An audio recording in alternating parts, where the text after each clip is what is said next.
Hello. Um,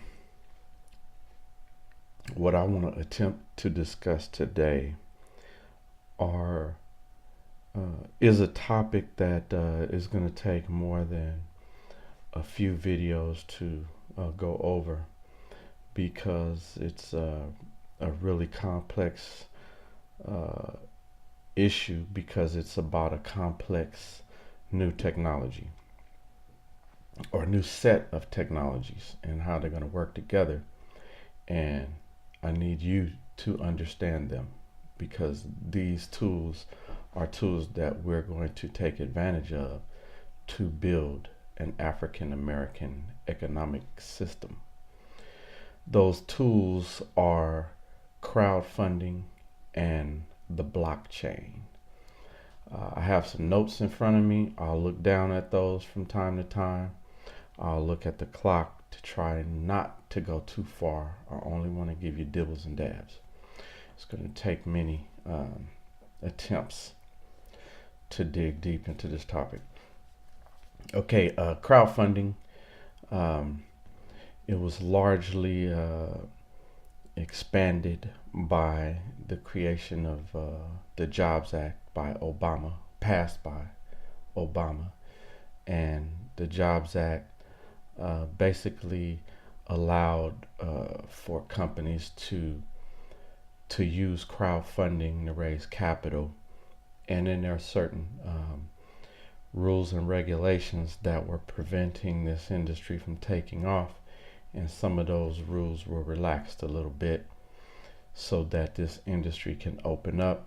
We can provide access to capital and essentially a new way to invest in businesses, a new way for businesses to receive capital to expand and for startup capital. So it changed the securities laws. Securities. If you're not familiar with that term, I notice I'm mention that a lot, and people think it's like security guards or something. Securities refers to assets such as stocks and bonds. When someone says the securities market or the securities, um, if they're mentioning securities, it's another word for stocks and bonds or investments that are overseen by the Securities and Exchange Commission, the SEC. So the Securities and Exchange Commission, under the leadership of President Obama, passed Reg A, Reg T, and Reg CF. Those are different regulations that um, describe different types of funding offerings that you can run to receive funding for different business types. So I won't go into the differences there, but it's all about the amounts of money that you can raise. Um, if my memory serves me correct, Reg CF you can raise up to $1 million. Reg T uh, up to 50 million, and Reg A I don't remember, might be unlimited amount. So uh, crowdfunding and blockchain, those are both technologies that can provide a vehicle that gives us access to capital. Um, Basically, it's technology to provide a vehicle that can give access to capital for those who have been previously shut out of the economy. These are my words, not the government's, right? So it's a new method to raise capital, and the African American entrepreneur needs to be aware of this because this is how we are going to solve the African economic disparities or situation. It's how we're going to create an African American economy. So, so I'll talk about it a little bit. So, to understand crowdfunding, we need to talk about some other aspects of finance, and I'll start with the law of large numbers. So what that means is it's essentially how the insurance industry operates. When you pool a large group of people, then large numbers, right? Large numbers of people, then you can achieve a lot with those large numbers because you only need a little bit from everyone to get this engine going. So for instance, in insurance, how this works is insurance company is able to offer you life insurance because they have a large amount of people that need life insurance that will pay little bits into the pool, and there's only going to be a few people every year that die. So this large pool is receiving the funds from everyone, little bits. So there's only a few off of the large pool that we need to compensate for dying. So if everyone, just for round numbers, hypothetically, say you have 1 million people that pay $100 a month on their life insurance policies. $100 a month from 1 million people. 100 times 1 million. That's an easy calculation, but I just want to do it on a calculator. So obviously that's $100 million per month. So you got 1 million people giving you $100, right? So that's $100 million. Now, of those million, let's say 100 of them die this year. Well, we only need to compensate 100 people by $1 million. So 100 people get $1 million this year. That's $100 million. That's the amount we collected in 1 month. So the law of large numbers allows us to continuously accumulate these large numbers so that any small portion of us that stumble, the large group will be able to help the small group. So this is how it works with life insurance, home insurance, car insurance, all insurance products. Now, I'm going to tell you a little story about something I've been following since like 1990, and that's the Grameen Bank. I want you to look that up when you get a chance. Grameen Bank. I cannot remember the founder of the Grameen Bank, but this guy won a Nobel Prize for this.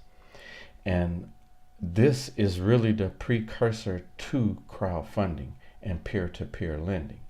The short story on the Grameen Bank, it's a guy in India.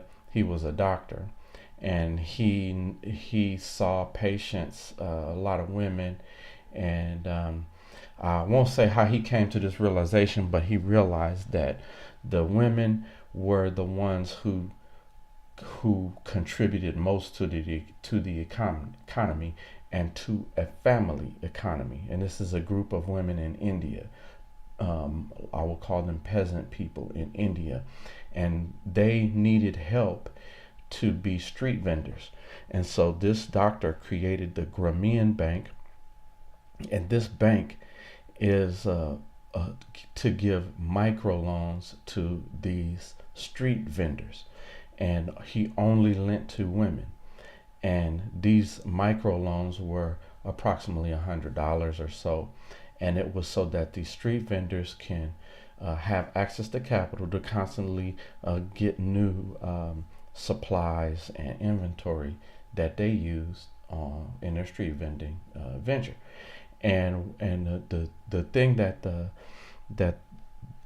was observed was that for these families, these poor families, the women took care of the children, and the men would not necessarily be good stewards of their resources, of the household resources, because the men would go drink the money up. The men would make uh, economic moves that were not in um, the full benefit of the family, whereas every move the woman made was for the family, was for their livelihood and for the benefit of the children. So this bank lent only to the women, and it was so successful, and it's gone on to be successful. And it won this man a Nobel Prize. But essentially, what they did is use the power of large numbers in a micro lending environment for street vendors. And I've been following this since the 90s, and been following crowdfunding, the evolution of the creation, the foundation, the evolution of crowdfunding. And I saw what its potential was, and I knew its origination went back to peer-to-peer lending and the Grameen Bank. And I've always known this is the ideal um, uh, method for the African American economy. So essentially, what crowdfunding does is it's an online method of pooling resources from investors to loan or to invest into an entity of some sort. It's often been used for donations as well, but from a business standpoint, investors invest to receive a profit or to receive interest on their loan to whatever this fund is. And so, using the law of large numbers in this way will allow the African American economy to have a source of capital that will allow us to perpetually create our own business entities. And so it is being used by entrepreneurs worldwide to raise capital. It is replacing the need for banking to raise funds. It is replacing the IPO process. It is replacing the concept of going public on the stock exchange to raise capital for your business. It's replacing the old way. It will be the new way. Period. It will change the world. Period. Now, that's crowdfunding. Blockchain is going to be working hand in hand with crowdfunding, but blockchain is a different animal unto itself. Now, the blockchain is a new way of having the internet. This is a pioneering area. This is the beginning of the next level of the internet.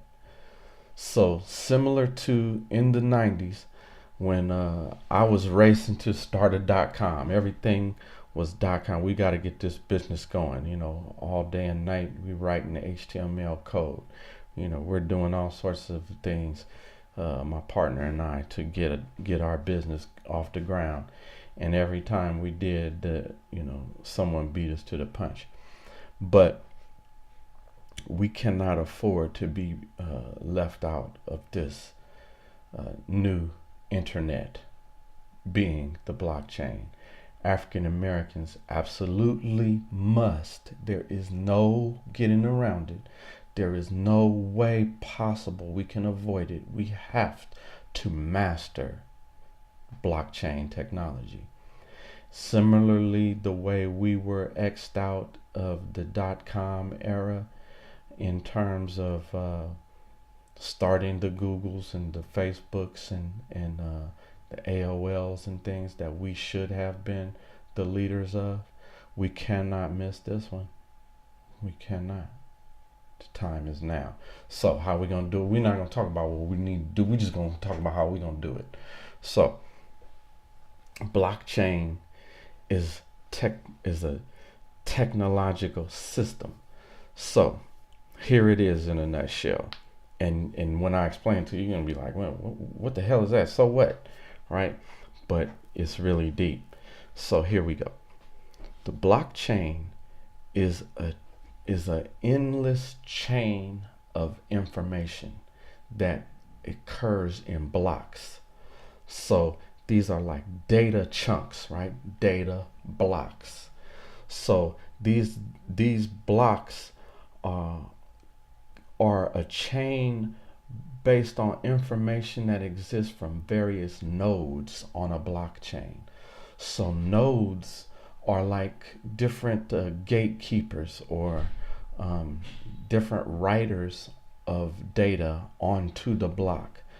And even if they don't write the data, they verify the data by being a node on this block. Those are some of the technical aspects, but I'm not talking about it from the technical side so much as the theoretical side.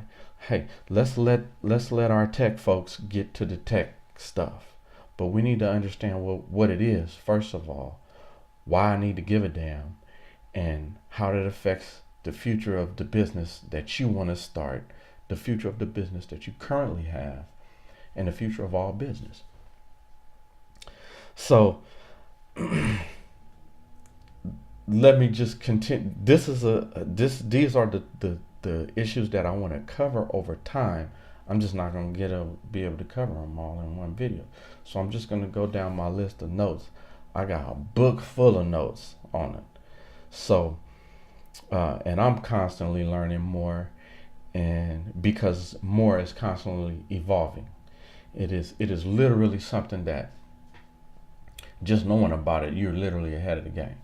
So, let me just start. So currently, I'm gonna set the stage. We got 2.5 billion people on planet Earth who have no access to financial services. Now you know that we have 7 billion people on the planet Earth. Now, 2.5 billion of them have, I said, no access, right? They can't use a debit card. They don't have a bank. They don't have crypto. They don't have any access to a financial service. If it's not a dollar that reaches them from one person by exchange of labor or exchange of some product or item or service, they're not going to get in a dollar at all, whatever their dollar is in their country, but they're not going to have access to that. So that's the only way that they're involved in the financial system. Now, financial services don't exist for these people. Now, 3.7 billion people are underserved by financial services. Underserved means they need more than they are getting just from financial services. So I need to park my money somewhere, but I can't do it. I need to transfer money somewhere, but I can't do it. I need to send money somewhere, but I can't do it. I need to pay a bill, but I can't do it. I need to have access to investments, but I can't do it. So 3.7 billion people they have access to financial services, but they're underserved because those services, although they theoretically have access to, it's not being presented, given the opportunity to have access to them. But the other 2.5 billion, it's just not going to happen. It's just no way they're even going to get in on this. Primarily because of technology and physical location that they are in. All right, let's keep going. This is a huge market opportunity with little to no competition. So we're talking about, so the first thought is, so what? Don't got no damn money. Don't have no access to financial services. But that doesn't mean they don't have money. And the as the rollout to them of technology comes, they are slowly gaining access to financial services. And as this technology rolls out to them, they are gaining access to uh, the ability to purchase products and services. So those products and services need to be offered to them by someone. And there are corporations that are lining up to provide those products and services to these people once they have access to the technology. And those products and services are in general designed to keep a perpetual consumer. So just keep that in mind as well. And I'll also point out, you fit into one of these categories, the underbanked at least. If you're listening to me right now, that means you have access to the technology, but you are one of the underserved in terms of banking and technology is concerned. So let's move on. So I want you to think about how this provides the opportunity to leapfrog, since the technology and the other infrastructure is not currently in place. So what I mean by that is there's no wires all over the place right now. So they're not encumbered by having the legacy technology standing in their way. So this is true primarily for underdeveloped countries. But I want you to realize this is also true for underdeveloped communities within the United States and other developed countries. So there are many communities that have been ignored. But in terms of a global market, this is still a prime marketplace for our for us to target. And so the thing about it is that the blockchain fundamentally reduces the service costs that are required to reach this target market. So what it does is it cuts out a lot of the middlemen, because essentially what the blockchain does is it records a transaction, and this recording of this transaction can never be eliminated. It's what's known as an immutable record. Immutable means you cannot get rid of it. It's here for good. So we can track who owns this piece of land, or who made that purchase, who purchased this piece of software. And if we can record this forever, right? We can also embed into this record a script of actions that should occur. So, for instance, if some person in, I just pick a city, a person in Houston buys a product online from a person in Baltimore, the person in Baltimore, or the company in Baltimore, buys services from me in Oakland, California. Okay, the original so the person in Houston buys the product. It is recorded, the transaction is recorded and is there forever. So the vendor in Baltimore is instantly has the receipt, is in the system. So he is instantly compensated by way of the script that's inside this data block. And the thing that allows that is called a smart contract. So a smart contract is a contract that operates on the blockchain that will execute a contractual obligation. So that purchase in Houston from the vendor in Baltimore involved a smart contract. That smart contract kicked into place and then instantly provided ownership for the person in Houston and provided payment for the person in Baltimore.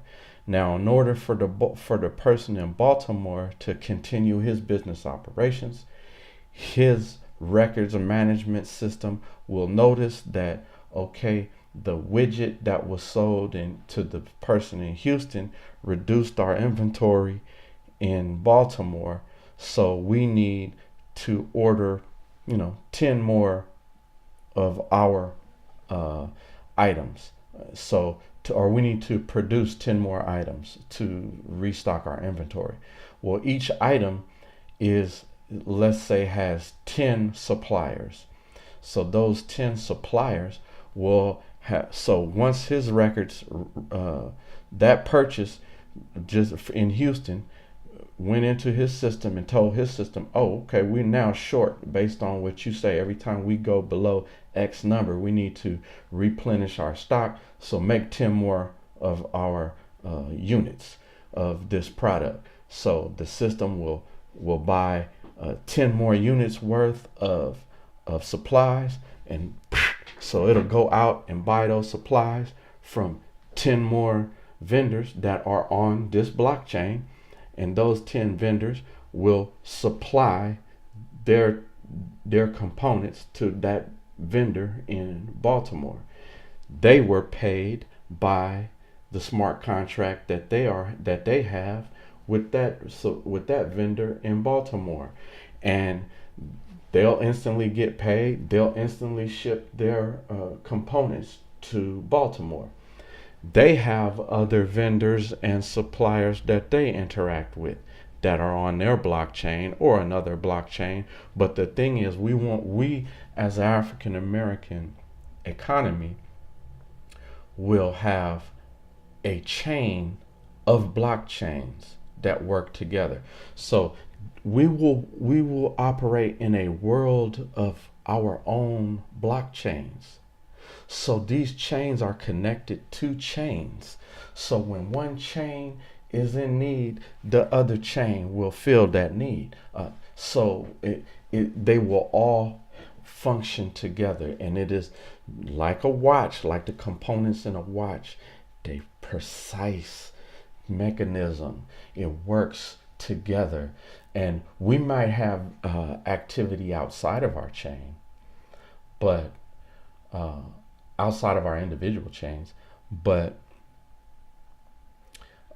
they will only exist. Those activities outside of our chain will only exist to support our chain, because theoretically we don't have that service within our chain. So we need to go outside of it for that. And there will always it will always be the case that we will interact with outside of our chain, and that's what gives us more power. That's what gives our chain more power, because now we're like a voting block. We're an economic block. So our chain will exist like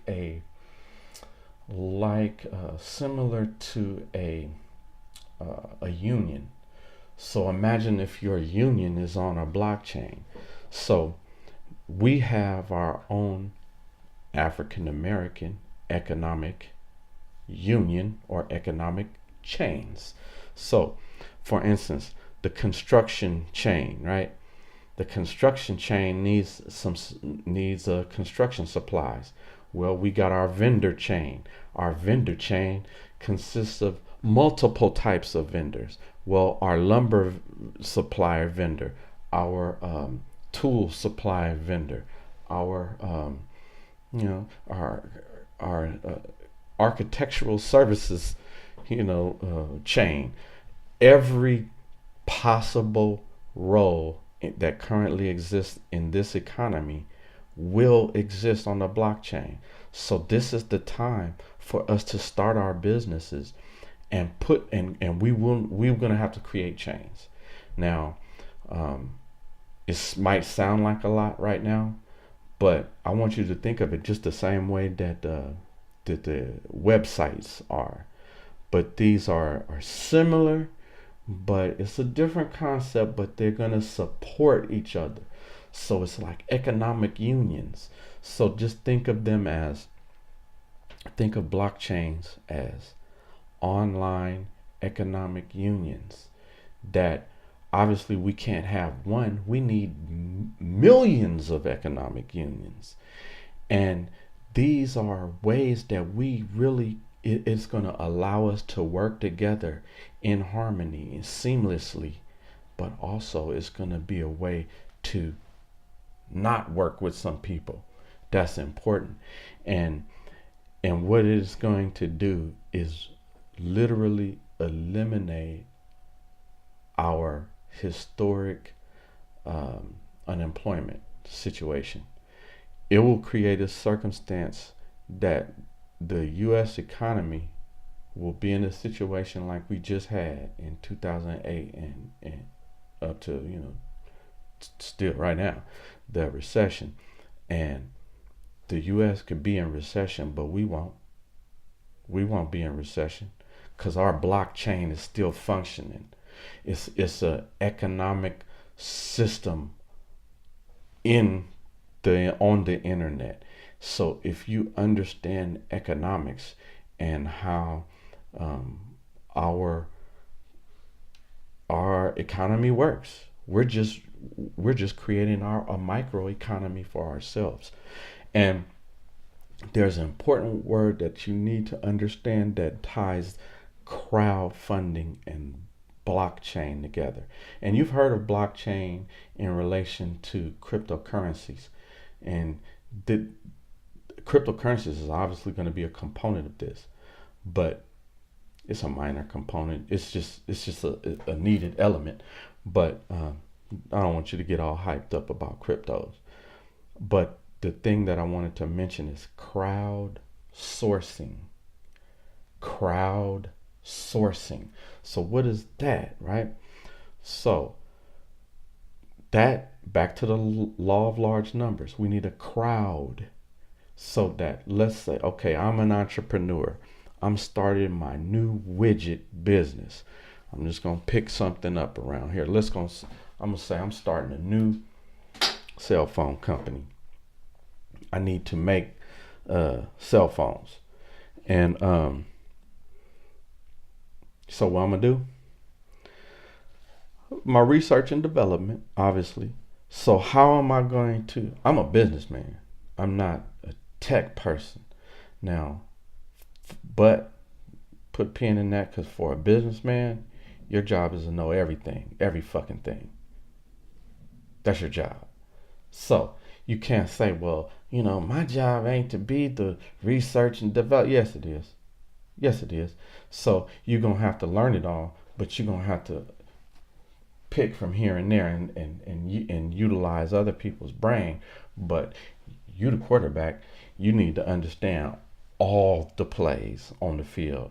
You need to understand every play that every person on your team can make, is best at making, and you need to know every play that the opponent will make, can make, and should make to stop you. Because, especially, I know I'm talking to some chess players out there. If you play chess, I need to think of what's his best move to beat me. I need to know what, after I make my move, I need to figure out, okay, if he was smart, he would shut me down by doing this. And then I need to think of the next 7 moves from that. I need to assume you're going to do the smartest thing. And then when I play chess, I assume you're going to do a smart move. So I need to anticipate that one and have 7 ready for your next 7 smart moves. I need to have 7 moves ready for that. But at the same time, I got another path too. Well, if he do some stupid shit, then I can just do this right here. So if he's smart, he'll do this, and this is how I'm gonna battle that. if he not as sharp as I thought, he might do this move. I'm gonna see if he bite on this right here. If he bite on that, okay, I'm gonna let him keep biting. I'm gonna go around the back. I'm gonna get him that way. So that's kind of how we need to think. So I'm an entrepreneur. I'm gonna start my cell phone business. So crowdsourcing is what's gonna help me do that. So I need the people. I need to find the people who know the technological aspects of what goes in here. So I asked the question to him, hey, him or her, hey, I need the cell phone guts.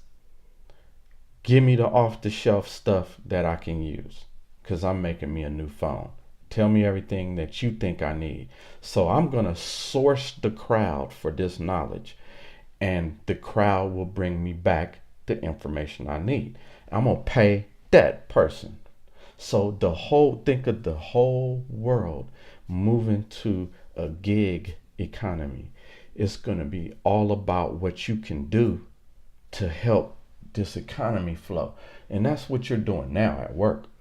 You're selling your services. You are providing a service that this corporation needs, and they're paying you for that service. So what I'm saying is the same thing that you're doing, sitting in at your desk, or wherever you do your job at, the same thing you do for them, you're going to be doing that, but you're going to be doing it for your company. So as you're going through your workday, I want you to be soaking up game and look around. Say, okay, this is how we do that. This is how we do this. Okay, how do we get our clients? How are we servicing these clients?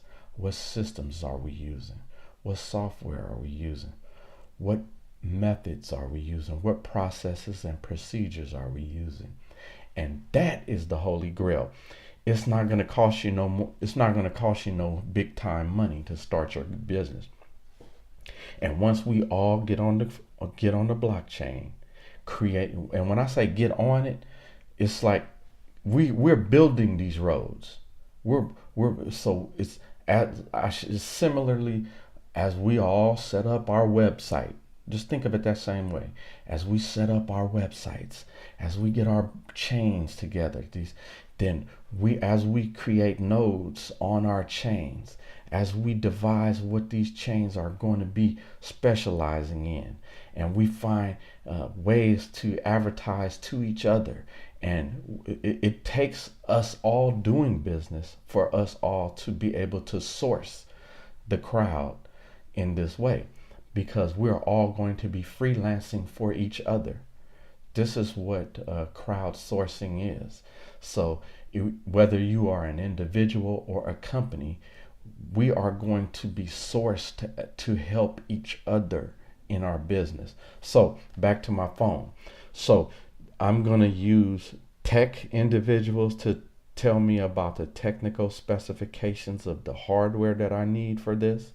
I'm going to want to buy these technical products, the guts that goes in here. I'm going to want to buy this from an associated chain, from a chain from a blockchain that's linked to the blockchains I'm linked to, because we keeping it in the family. So I want to use the engineers that are on a blockchain that's linked to the blockchains that I'm connected to. I want to buy the cases from a company that is on the blockchain, on a blockchain that is linked to the blockchain that I'm linked to. And the covers, the software that we need to operate. When you go to Google Play to download some software, look how much software is on there. Look how many apps is on there. I need you to make that software. I need you to make those apps. And then we're going to have you on a blockchain of similar companies, similar individuals that do similar things. Now, we would like for the chains to help each other, to be to be complementary to one another, so that essentially it's going to be a gigantic phone book. So these chains we're going to plug into the chain. So it's just a gigantic internet, a gigantic phone book, but it's a chain of phone book. This phone book is only a link to the people, to the nodes, to the companies that I need them to be linked to. So we are linked through our chain. So it's like a family tree of businesses, a family tree of internet companies that work together. So I went off my notes on all of that just to give you some insight into what this is all about and how come we're going to even do it in the first place. But I'm telling you, it's the holy grail. It's the solution. It's reparations right here. We finna do it. It's here. The time is now. When you, all that time when you was talking about, yeah, if I hit the, if I get me some money, I'd start me a business doing, bam, that's what we need you to do right now. It's no more time for if I ever coulda, woulda, shoulda. Time is right now. It's here. It's here. So start the research, start the development, start the investigation on what you need to do. Start networking with the individuals and the companies and the groups that are linked to the things that you need to be involved with, that are associated with your industry, whatever it is. I'm telling you, it does not matter what it is. You can be successful at it. It's about to happen. It's happening. It's happening like this. It's amazing. You see a lot of youngsters. You see, and some old folks are clocking. It's happening right now. Don't be left behind, because we cannot leave you behind. That's the thing. This whole economic revolution, it's not possible for it to be a revolution and you be left behind. The requirement is your success. Your economic success is a requirement for the success of us all. That's what's so great about it. And I'm a financial services person, a financial educator, and above all else, I would say an investment manager. So my primary goal is to help you invest your resources to achieve your goals. So that is about planning your financial life out and taking the actions in terms of investing that will allow you to implement your plan and fulfill your dreams. So part of that requires me to give you the information. And what I'm telling you is that it's happening right now. It's all, you remember when Prince had that song 1999? Well, when it came out, I don't even know what year it was, 80 something, but it seemed like 1999 was so damn far away. It was gonna be like George Jetson. We're gonna be flying, flying cars and all of this by the time 1999 hit. But when it crossed over 1999, I was in New Orleans on Bourbon Street, solo bolo, and just in the thick of the crowd. And it was a fun time, but I was like, wow, I thought this was never gonna happen. And I was like, where will I be when that happens? I was in Oakland, California my whole life. But those 10 seconds, 5, 10, 9, 8, 7, I'm in New Orleans, and it's really happening. 1999, 2000. And I'm gonna party like it's 1999.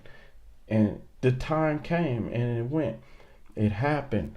Well, what I'm telling you is, just like we thought that was never going to arrive, this time has arrived. The time where our economic freedom is here. Well, when it get here, it don't just flow, right? If reparations were to occur, it was not dollars just going to be shoved in our pocket like on on Chappelle's show, how everybody was, shooting dice with their reparations money, but what I'm telling you is, we're going to achieve reparations in that sense too, but the only way we're going to do that is first getting it in this sense, in terms of we're going to get those reparations on our own, but we're going to have it way better than that by building our own infrastructure.